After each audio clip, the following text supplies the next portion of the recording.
오늘은 이스라엘과 유대인 선교의 10가지 원칙에 대해서 여러분과 함께 말씀을 나누려고 합니다. 본문은 마가복음 10장 45절 인자가 온 것은 섬김을 받으려 함이 아니라 도리어 섬기려 하고 자기 목숨을 많은 사람의 대속물로 주려 함이라. 또 요한복음 15장 1절에서 5절 나는 참 포도나무여 내 아버지는 농부라 무릇 내게 붙어있어 열매를 맺지 아니하는 가지는 아버지께서 제거해 버리시고 무릇 열매 맺는 가지는 더 열매를 맺게 하여 그것을 깨끗하게 하시느니라. 그리고 마태복음 28장 19절에서 20절 그러므로 너희는 가서 모든 민족을 제자로 삼아 아버지와 아들과 성령의 이름으로 세례를 베풀고 내가 너희에게 분부한 모든 것을 가르쳐 지키게 하라. 볼지어다 내가 세상 끝날까지 너희와 항상 함께 있으리라. 이 말씀을 가지고 여러분과 함께 이스라엘 선교의 10가지 원칙에 대해서 함께 나누려고 합니다. 먼저 성부 하나님은 보내시는 분입니다. 선교를 보내시는 분이다. 성부 하나님께서는 오래전부터 아브라함을 선택하시고 그에게 말씀하셨습니다.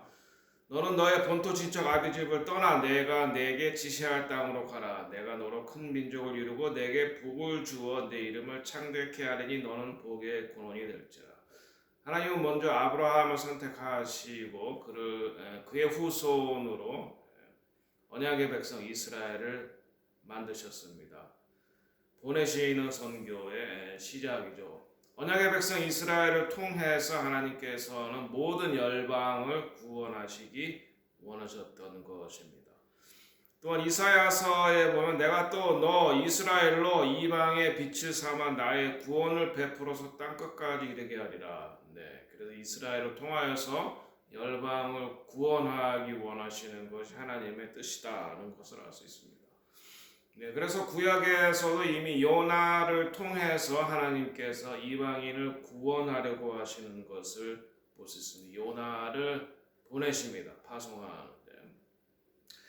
이스라엘 선교와 관련해서는 이 하나님께서 이스라엘의 영안을 열어주셔야 됩니다. 그리고 누군가를 이스라엘에 보내주셔야 됩니다. 우리 이방인 가운데. 그래서 하나님께서 저희를 선택하시고 이스라엘에 보내셔서 또 우리가 하나님께 이스라엘을 위해서 간구해야 될 것은 그들의 영안이 열려서 야수아를 메시아로 보게 해달라. 그런 기도를 우리가 드려야 할 것입니다.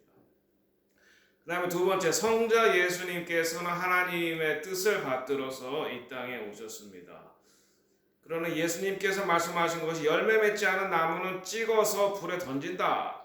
그리고 예수 안에 붙어 있어야 우리 열매를 맺을 수 있다 라고 말씀하셨고 또 예수님께서는 성령 충만을 받으라. 성령 충만을 받아서 내 증인이 되라. 이렇게 말씀하셨습니다. 그리고 승천하시기 전에 너희는 가서 모든 민족으로 제자를 삼아라. 조금 전에 읽었죠. 마태복음 28장 19절에서 20절. 그래서 우리가 이스라엘 선교의 관점에서는 주님이 직접 이스라엘 백성들에게 나타나셔야 됩니다. 그래서 내가 너희들이 그토록 기다리던 메시아다라고 하는 것을 보여주셔야 됩니다. 요셉이 형들에게 자기 정체성을 드러낸 것처럼 예수님께서 이 메시아 마리아의 아들로 오시고 다윗의 후손으로 오신 그 유대적인 정체성을 드러내야만 유대인들이 예수 그리스도를 예수와를 메시아로 받아들일 수 있습니다. 지금 많은 유대인들은 지저스 크라이스트라고 하면 그게 무슨 로마의 신인가 유대인과 상관없는 그런 신이라고 생각을 하기 때문에 예수님을 메시아로 받아들이는데 어려움이 있다.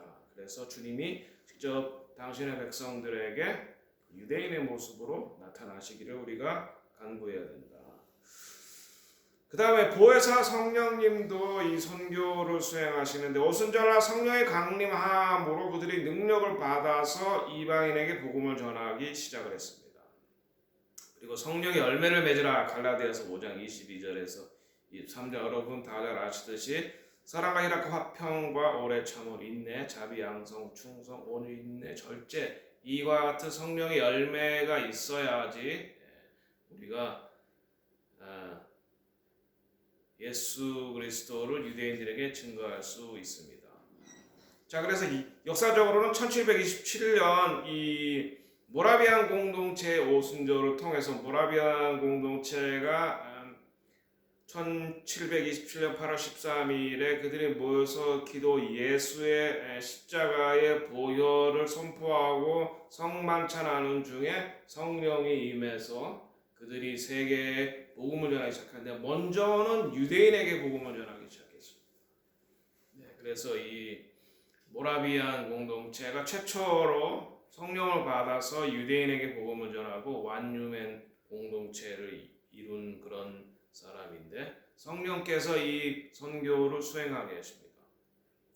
이스라엘 사역과 관련해서는 성령님의 치유하심이 있어야 돼요. 이스라엘 백성들이 마음이 상해 있어요. 오랜 그 기독교인으로부터 오는 핍박과 환난과 이런 것들을 통해서 마음이 상해 있는데 그들의 마음에 치유를 달라고 우리 성령님의 치유를 간구해야 할 것입니다. 자, 요즘 선교적 교회에 대해서 많은 논의가 있습니다. 선교적 삶에 대해서 그리고 많은 논의가 있는데 저에게 선교를 가르쳐 주었던 분은 저희 아버님이고 또 장신대에선 소정훈 총장님이고 그리고 제가 플로에서 배울 때는 닥터 크래프트, 찰스 크래프트, 피터 와그너, 로버트 클린턴 이런 선교의 대가로부터 제가 선교에 대해서 공부를 했고 그리고 제 멘토이자 스승이었던 고 피터 강 박사님 그리고 고 크리스티나 강 박사님과 제가 네팔 또 몽고 동남아시아 여러 지역을 선교하고 또 선교사님들을 멘토링하면서 선교에 대해서 배웠는데 최근에는 한 10년 전부터는 메시아닉 주 학자들로부터 도움을 많이 받습니다. 특별히 조셉 슬람, 댄 저스터, 아셀 인터레이터 이런 분들로부터 어떻게 우리가 이스라엘을 선교할 수 있는지 많은 인사이트를 받고 있는데 우리가 멘토가 있어야 됩니다. 그리고 누군가를 우리가 멘토링을 해줘야 됩니다. 그렇게 해서 우리가 선교적 삶을 이어올 수가 있는 겁니다. 선교는 버리고 떠나서 찾아가는 것입니다. 선교의 모델되는 성자 예수님께서는 하늘의 영광을 버리시고 하늘 보좌를 버리시고 집을 떠나서 세상에 찾아오셨습니다. 마리아의 몸으로 찾아오셨습니다. 그래서 빌립보서 2장 6절에서 7절은 그는 근본 하나님의 본체시나 하나님과 동등됨을 취할 것으로 여기지 아니하시고 자기를 비워 종의 형체를 가져 사람과 같이 되었다. 종의 형체를 가졌다. 우리 한국에도 이 토마스 선교사가 영국을 떠나서 조선 땅에 와서 자기 생명을 바치고 성경을 전했죠. 그래서 이제 한국에도 복음이 전파되기 시작했는데, 특별히 이스라엘 선교에서는 우리 한국인들 또 세계 흩어진 그 유대인들에게 우리가 직접 가서 그들이 유대인임을 알려주고 또 이제 그들을 알리야하는데 우리 이방인들의 그런 책임이 있습니다. 특별히 하나님께서는 마지막 때 12지파를 회복시키신다고 하셨기 때문에 유대인뿐만 아니라 흩어진 10지파들, 특별히 여기 미국에는 저희들이 사는 모라비안 포포 지역은 체로키 인디안의 고향인데 그들이 이사갈 지파로 알려졌으니까 그들에게 그들의 정체성을 가르쳐주고 그들이 예수와를 메시아로 받아들여야 되고 결국에는 알리야해야 된다는 것을 우리가 말해줘야 된다. 특별히 알리야 가운데 그러니까 아시케나지 주들은 많이 알려야했지만 스파라딤이나 또는 이디오피아 유대인들은 아프리카 이디오피아에서는 유대인이라고 박해를 받고 또 이스라엘에 가서는 흑인이라고 또 박해를 받습니다. 그런 특별히 이렇게 어려운 가운데 있는 유대인들을 우리 익숙한 곳을 버리고 떠나서 찾아가서 그들을 이끌고 예수와를 전해야 되는 것이 바로 선교라고 생각합니다. 그 다음에 선교는 동일시입니다. identification. 예수님도 말씀이 육신이 되어 있다고 그랬습니다. The word become flesh.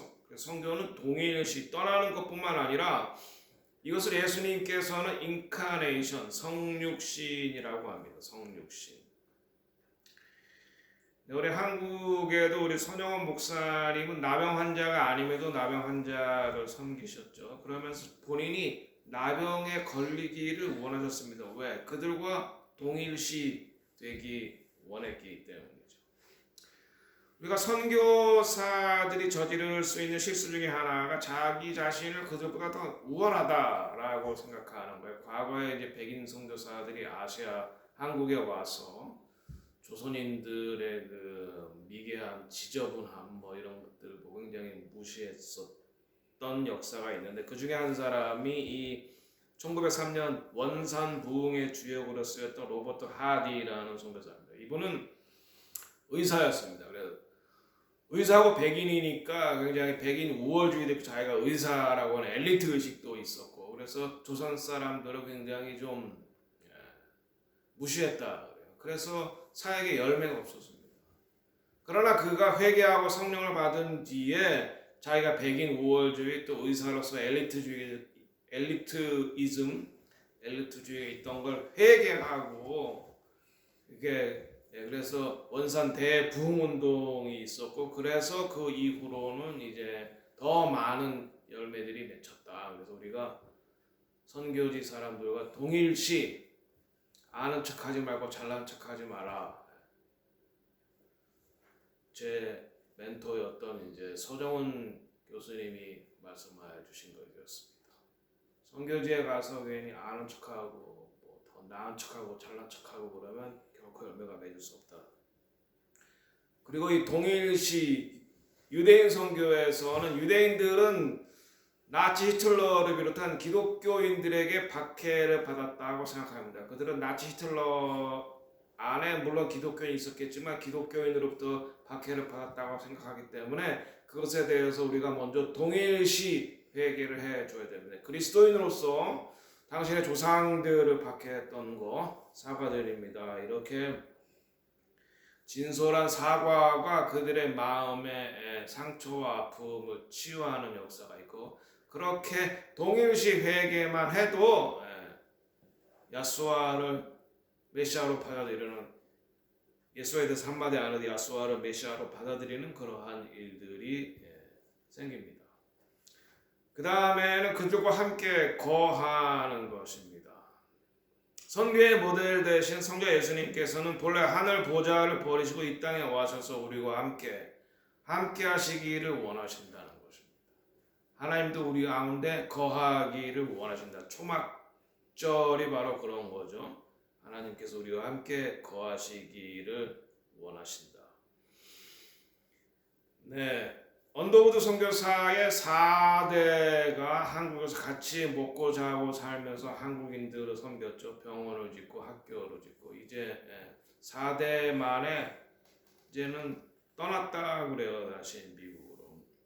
손영원 목사님도 한센C병을 가진 한센C병 환자들과 함께 먹고 사셨습니다. 함께 살았다. 이 임마누엘이라는 것이 바로 이제 하나님이 우리와 함께 계신다. 하나님 우리와 함께 거하시기를 원하시는 분입니다. 근데 이제 이스라엘 선교는 특성상 이스라엘 내에 함께 거하는 것은 쉽지가 않습니다. 현실적으로 선교 비자도 안 나오고 물가가 굉장히 비쌉니다. 뉴욕 수준이고 방문 비자도 3개월 주고 영주권과 시민권은 시민권은 거의 불가능하다고 보고 영주권도 잘 안 나온다 그래요. 그래서 선교사님들이 대부분 유학 비자나 그런 비자로 있는데 그러나 영어가 되고 이스라엘을 방문할 수 있으니까 특별히 미주에 있는 우리 한인들 영어가 되시는 분들은 가서 영어로 전하시면 됩니다. 왜냐하면 이스라엘 사람들이 대개가 다 영어를 잘합니다. 오소독스 주들 중에 잘 못하는 분들이 있지만 그런 분들은 메시아닉 주와 함께 가서 영어로 하고 그분들은 히브리어로 통역하는 분들. 그러니까 영어가 되는 특별히 우리 미주 지역에 사시는 분들은 이스라엘 선교에 굉장한 어드밴테이지, 유익한 점이 있다. 그리고 유대인들은 세계 어디에나 흩어져 있습니다. 이스라엘에 한 6, 700만 있고 미국에 한 600만 있습니다. 그러니까 우리 미주에 있는 한인 교회들은 특별히 이스라엘 선교를 위해서 굉장히 준비된 자원이다, 자선이다. 하나님께서 특별히 또 선택하시고 보내신 민족이다. 이렇게 볼 수가 있습니다. 그리고 긍휼과 자비와 사랑으로 섬길 때 선교가 일어나는 것을 볼 수 있습니다. 예수 이름이 증거되는 것을 볼 수 있습니다. 마가복음 10장 45절에 인자에 온 것은 섬김을 받으려 함이 아니라 도리어 섬기려 하고 예수님도 이 땅에 섬기기 위해서 오셨다라고 말씀하셨습니다. 나는 섬기는 자로 너희 중에 있노라 이렇게 말씀하셨습니다. 저희도 이스라엘 선교를 하면서 저희가 이제 홀로코스트 서바이벌들, 홀로코스트 생존자들 그분들 대개 지금 80 후반, 90 후반, 90대이신데 그분들을 섬기는 가운데 그분들이 예수님을 구주로 영접하는 그런 놀라운 일들을 볼 수가 있었습니다. 그분들을 섬기면서 여러분이 당했던 홀로코스트 기독교인의 한 사람은 너무 죄송합니다 하고 허리를 숙이고 또 그들의 눈물을 닦아주고 그들에게 양식을 제공하고 이렇게 미안하다고 말해주고 그들을 섬겨주는 그런 모습만 봐도 그분들은 이 마음의 상처와 아픔, 울분들 이런 것들이 치유되는 경험을 한다고. 그리고 우리가 야수아를 전하지 않아도 야수아를 영접하는 그런 일들이 일어났던 것을 볼 수 있습니다. 선교의 길은 반드시 복음 전하는 거 굉장히 중요한데 그것뿐만 아니라 또 행사나 프로그램도 중요한데 그것뿐만 아니라 이러한 섬김, 간단한 섬김 그리고 마음에서 우러나는 진솔한 사과와 섬김을 통해서도 그들의 마음 문을 열고 그들에게 야수아가 메시아다라고 하는 것을 전하는 그런 선교가 일어난다. 그리고 일단 미셔너리라는 선교사라는 단어 자체를 아주 싫어해요 유대인들은. 그러니까 미션이다 이제 그런 말을 쓰는 것 자체가 굉장히 위험합니다. 이스라엘 그냥 우리는 여러분들을 섬기러 왔습니다. 여러분들을 위로하러 왔습니다. 여러분들에게 좋은 소식을 전하기 위해서 왔습니다. 이러한 단어로 바꿔주는 것이 좋을 겁니다. 그 다음에 특별히 선교는 위로해 주는 것입니다. 이사야 40장 1절에서 2절 너희 하나님이 가라사대 너희는 위로하라 내 백성을 위로하라 너희는 정다이 예루살렘에 말하여 그것에게 외쳐 구하라 그 복역의 때가 끝났고 죄악의 사함을 입었느니라 그 모든 죄로 인하여 여호와의 손에서 배나 받았느니라 하지니라. 위로하는 것이 중요하다는 것입니다. 왜 하나님은 그의 백성을 위로하실까요? 위로하기 원할까요? 그들의 백성이 낙심 가운데 있기 때문에 이스라엘 백성들은 지금 낙심 가운데 있습니다. 어떤 사람들이 유대인들이 자기들이 선택받았다라는 것 때문에 교만하다 그런 부류의 사람도 있지만 오히려 낙심 가운데 있는 분들이 더 많습니다. 차라리 다음 생에는 우리 이스라엘 말고 다른 민족 선택하세요. 우리 한국 사람 선택해 주세요. 왜? 그들이 2000년 역사 가운데 너무나 많은 핍박과 고난을 받아왔기 때문에 그렇습니다. 낙심 가운데 있다. 그리고 그들에게 참된 소망이 없기 때문에 그들에게 낙심 가운데 왜? 아직까지 2000년 동안 기다리던 메시아가 오지 않았다. 그리고 우리는 이미 오셨다. 그리고 이제 곧 다시 오실 것이다. 라고 하는 소망을 그들에게 가르쳐 줄 수 있기 때문에.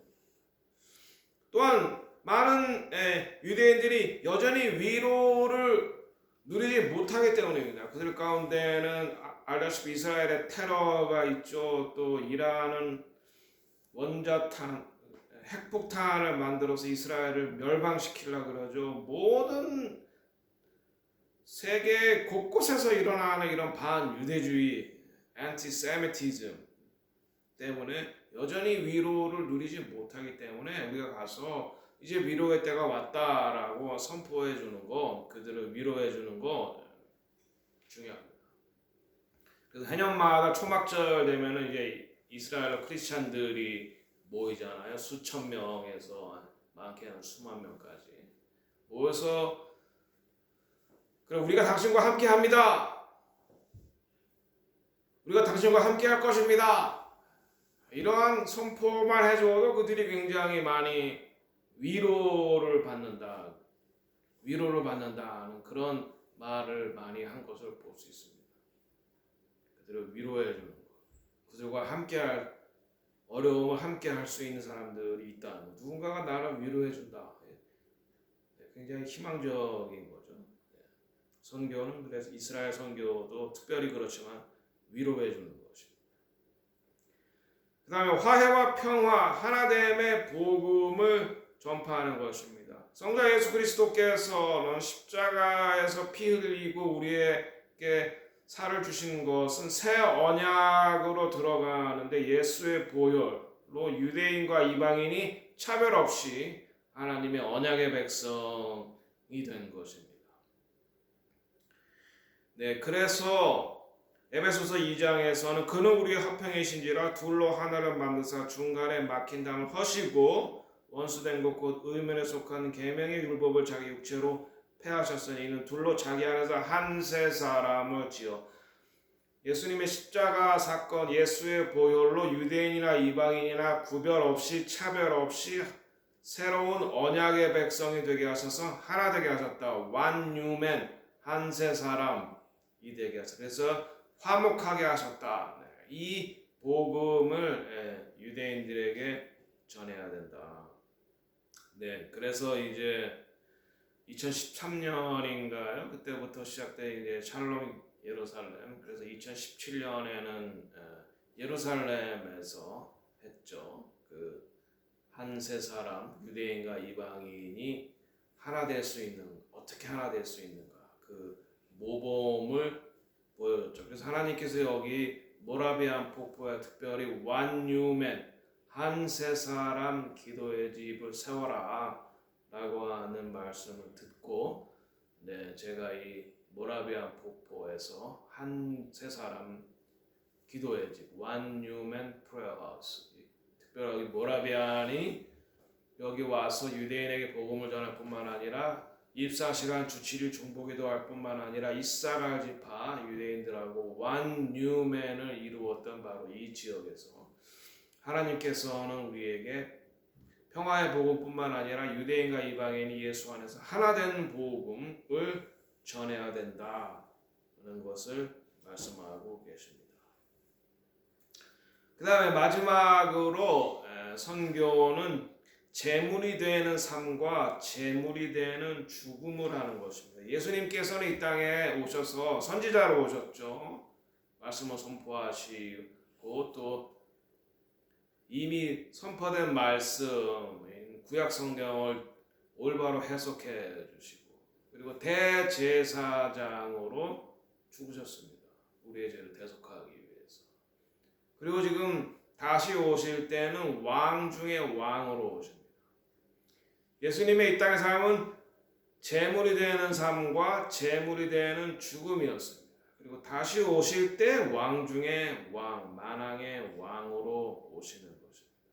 그래서 이 땅에서의 선교는 재물이 되는 삶이고 재물이 되는 죽음입니다. 한국 선교로 보면 1866년 9월 5일 대동강변에서 27살의 영국인 선교사 토머스 그는 순교하면서 성경책을 줬다 그래요. 한문 성경이죠. 네, 그래서 그 성경책, 그 한문 성경책을 받은 박충권이라는 분이 그 성경책 가지고 도배를 썼다가 그 성경 구절을 읽고 마음의 감동을 받아서 예배당을 세우고 그 예배당이 나중에 장대현 교회가 되고 1907년 이 장대현 교회에서 평양 대부흥운동이 시작했어요. 그러니까 토마스 선교사의 이 재물이 되는 삶과 재물이 되는 죽음이 한국의 부흥을 가져오고 한국을 해방시키고 이렇게 대한민국을 건국하는 데 가장 중요한 초석이 된 것을 볼 수 있습니다. 이 홀로코스트를 제가 깊이 묵상한 적이 있는데 홀로코스트가 번제물입니다. 번제. 예수님께서 번제물이 되었고 또 600만 유대인들이 이방인의 구원을 위한 번제물이 되는 것입니다. 그래서 우리가 특별히 유대인들을 사랑해야 되고 그들을 위로해야 되고 그들에게 직접 찾아가서 세계 구석구석에 있는 그들에게 직접 찾아가서 그들을 위로하고 복음을 전하고 하나님의 약속의 땅으로 돌아오는 알리야를 하는데 우리 하나님께서 특별히 한 민족을 선택하셨다. 특별히 미국에 있는 우리 이민교회는 또 영어가 가능하니까 그들에게 선교가 굉장히 유리한 점이 있고 또 미국에도 600만 명 이상의 유대인들이 있기 때문에 이스라엘 선교의 귀하게 쓰임 받을 수 있는 그런 특권이 있습니다. 잘 사용하시기 바랍니다. 자, 이제 마무리하겠습니다. 왜 우리가 선교적 삶을 살아야 하나? 성부, 성자, 성령의 하나님이 선교의 하나님이십니다. 첫째는 주님의 명령이고 주님이 열매를 맺지 않으면 찍어 버리고 온다고 하셨고 성령을 받고 성령의 열매를 맺어야지 되는 것입니다. 그리고 선교적 삶과 사역이 어떤 것이냐 말씀드린 첫 번째로 버리고 떠나서 찾아가는 것이고 두 번째는 동일화, identification 되는 것이고 함께 거하는 것이고 그들을 섬기는 것이고 또 그들을 위로하는 것이고 화해와 평화와 하나됨의 한 세 사람, one new man 복음을 전하는 것이고 재물이 되어 살다가 재물이 되는 죽음으로 마무리를 하면은 예수님이 다시 오셨을 때 하나님 앞에서 예수님이 앞에서 큰 상급이 있을 것이기 때문입니다. 이와 같이 성경은 하나님께 무한한 영광을 돌리는 것이며 주변 사람들에게 하나님의 은혜와 축복을 전하는 것입니다. 이렇게 해서 이스라엘 선교를 위한 10대 원칙의 말씀을 마감합니다.